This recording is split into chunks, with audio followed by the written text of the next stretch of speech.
চাচির সাথে ভাতিজার পরকীয়া চলছিল।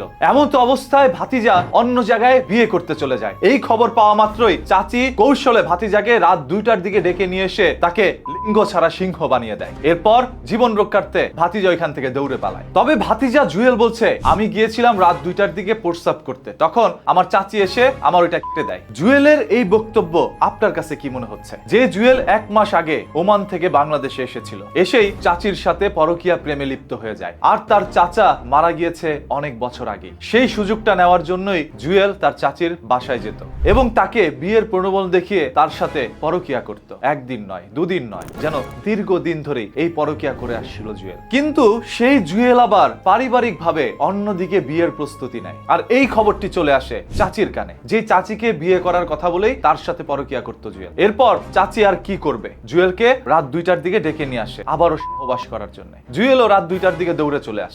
এমন সুযোগ তার কেউ হাতছাড়া করে না। ঘরে ঢোকা মাত্রই সহবাস করার পরে জুয়েল কিছুটা ঘুমিয়ে যায়। এরপর তার সেই লিঙ্গটি কেটে দেয় চাচি। চাচার অবর্তমানে চাচা দুনিয়া ত্যাগ করেছে। সেই সময় চাচির দায়িত্ব নেওয়া দরকার ছিল এই ভাতিজা জুয়েলের, কিন্তু সে সেটা করেনি। দায়িত্ব নিয়েছে অন্যদিকে, যেখানে চাচার স্ত্রী চাচি হচ্ছে মায়ের মতো। একজন মায়ের মতো মানুষের সাথে কিভাবে পরকীয়া প্রেম করতে চায় ভাতিজা। জুয়েল মাত্র 1 মাস আগে ওমান থেকে এসেই তার চাচিকে ভোগ করার জন্যই পরিকল্পনা করে এবং সেই পরিকল্পনার শিকার হয় তার চাচি। বেশি একটা বুঝে উঠতে পারছিল না, যেহেতু তার স্বামী নেই। স্বামীহীন চাচি নতুন করে একটি জীবন সাজানোর চিন্তা করেছিল, কিন্তু তার এটাও চিন্তা করা দরকার ছিল সে তার ভাতিজার সাথে চাচির বিয়ের সম্পর্ক হতে পারে না। ভুল দুজনেরই রয়েছিল এবং এই কারণে সেই জুয়েলের আজ লিঙ্গ হারাতে হয়েছে। আমি মনে করি এটা একটি উচিত কাজ করেছে চাচি। অন্যদিকে চাচি যেটা করেছে সেজন্য চাচিরও শাস্তি হওয়া দরকার। এখন থেকে কেউ যদি এই ধরনের কাজ করে তাহলে তাদেরকে ধরে এই কাজ করে দেওয়া উচিত। এটা আমার ব্যক্তিগত মতামত। ভাতিজা বিয়ের প্রলোভন দেখাইছে